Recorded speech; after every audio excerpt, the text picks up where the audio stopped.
Abby Cornish. Abby Cornish est une actrice australienne née le 7 août 1982 à Lochinvar, en Nouvelle-Galles du Sud. Elle commence sa carrière à la télévision australienne, à la fin des années 1990. Elle est révélée, au cinéma, par les longs métrages Le Saut Périlleux, 2004, et Candy 2006, signant des interprétations saluées par la critique. Elle poursuit et confirme avec Elisabeth, L'âge d'or, 2007, Une grande année, 2006, Stop Loss, 2008, et Bright Star, 2009. Dans les années 2010, elle s'aventure dans des productions d'envergure comme Sucker Punch, 2011, Cette psychopathe, 2012, Robocop, 2014, Prémonition, 2015, et Geostorm, 2017, ou encore l'acclamée série Billboards, Les panneaux de la vengeance, 2017. Biographie. Enfance et formation. Abby Cornish est la cadette d'une famille de 5 enfants. Sa mère est photographe amateur et son père tient une entreprise spécialisée dans le recyclage de papier. L'une de ses sœurs, Isabelle Cornish, est aussi actrice. Elle grandit dans une ferme avant de déménager à Newcastle, Australie. Elle démontre rapidement un intérêt pour le cinéma indépendant et les films étrangers.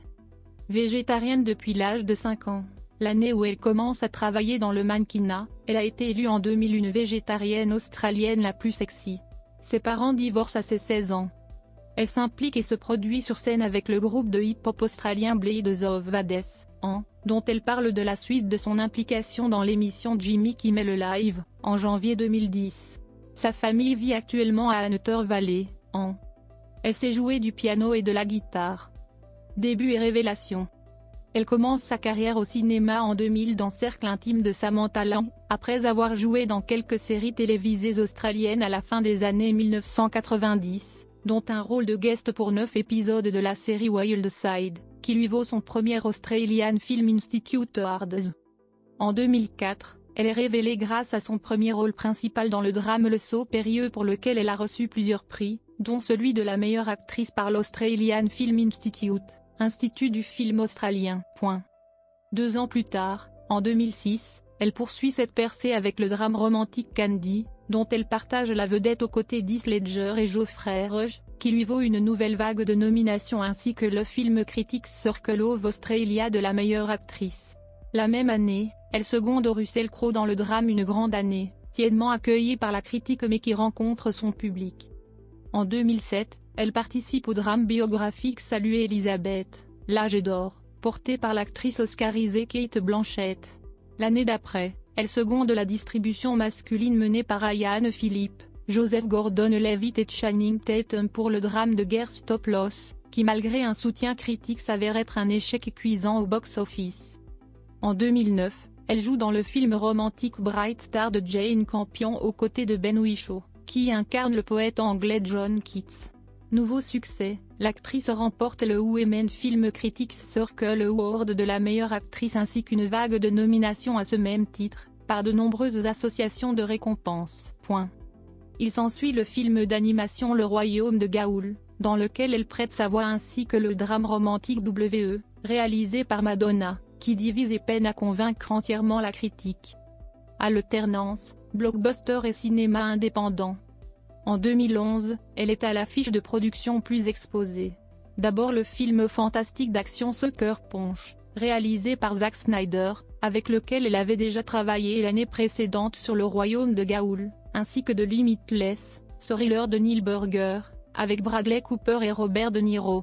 Le premier, dans lequel elle occupe l'un des rôles principaux, entourée d'une distribution principale féminine, Emily Browning, Jamie Chung, Vanessa Hudgens et Jenna Malone, est une déception côté box-office car il n'est que légèrement rentabilisé et divise la critique. Le second est un franc succès au box-office et reçoit un accueil critique beaucoup plus favorable. En 2012, elle retourne au cinéma indépendant en portant le fantastique thriller L'Exilé, fraîchement accueilli, tout en se joignant à l'importante distribution de la comédie plébiscitée, Cette psychopathe. Après une brève pause d'1 an, elle revient, en 2014, dans des rôles de premier plan. D'abord à la télévision avec la mini-série Klondike, qui suit 6 étrangers menant un combat collectif pour la survie et la fortune dans une petite ville. Puis, en étant le premier rôle féminin du film d'action Robocop, un remake du film éponyme de Paul Verhoeven, sorti en 1987. En 2015, elle suit Afonso Poyard pour le thriller policier Prémonition avec, notamment, Anthony Hopkins, Jeffrey Dean Morgan et Colin Farrell. Le film déçoit la critique et ne bénéficie pas d'une importante commercialisation. En 2016, elle retourne au drame indépendant en portant Lavender, passé inaperçu. Elle est à l'affiche de 4 longs métrages, en 2017, d'abord le drame indépendant The Girl Who Invented Kissing dans lequel elle seconde Suki Vatera, vient ensuite le film britannique d'action Sea Days avec les acteurs anglais Jamie Bell et Mark Strong ainsi que le blockbuster de science-fiction apocalyptique Geostorm, sorti en fin d'année, où elle doit faire face au déclenchement, multiple, de catastrophes naturelles aidées de Gerard Butler. Enfin, un regain critique avec la comédie dramatique policière, 3 Billboards, Les panneaux de la vengeance, dans lequel elle occupe un second rôle aux côtés de Frances McDormand, Sam Rockwell et Woody Harrelson. Présentée à la Mostra de Venise 2017, cette comédie remporte le prix du meilleur scénario ainsi que le prix du public lors du Festival international du film de Toronto 2017. Une production largement adoubée par la critique qui lui permet de remporter, avec les membres du casting, le Screen Actors Guild Award de la meilleure distribution. L'année suivante est placée sous le signe du drame indépendant pour l'actrice avec 3 longs métrages, le thriller Perfect avec les anciens mannequins Tao Okamoto et Courtney Eaton, le drame biographique Paris Honte elle est la vedette féminine et enfin le drame de guerre Where in the Touch avec les jeunes stars Amanda Stenberg et George Mackay. Du côté du petit écran, elle évolue dans un registre plus musclé en occupant le premier rôle féminin de la série d'action Jack Ryan, présentée en avant-première au Festival de télévision de Monte-Carlo. Cette série, portée par John Krasinski et distribuée par Amazon Prime Video, est l'adaptation télévisuelle de la série de films Jack Ryan. En 2019, retour dans son pays natal, elle défend la série Secret Bridesmaids Business avec Cathy McGrath et Georgina Haig. Puis, elle retrouve John Krasinski dans la saison 3 de Jack Ryan.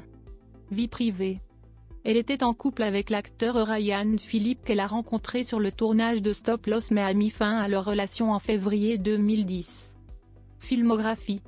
Cinéma. Court-métrage. Long-métrage. Télévision. Séries télévisées. Téléfilm. Distinction. Sauf indication contraire ou complémentaire, les informations mentionnées dans cette section proviennent de la base de données IMDb. Récompenses. Nomination. Voix française.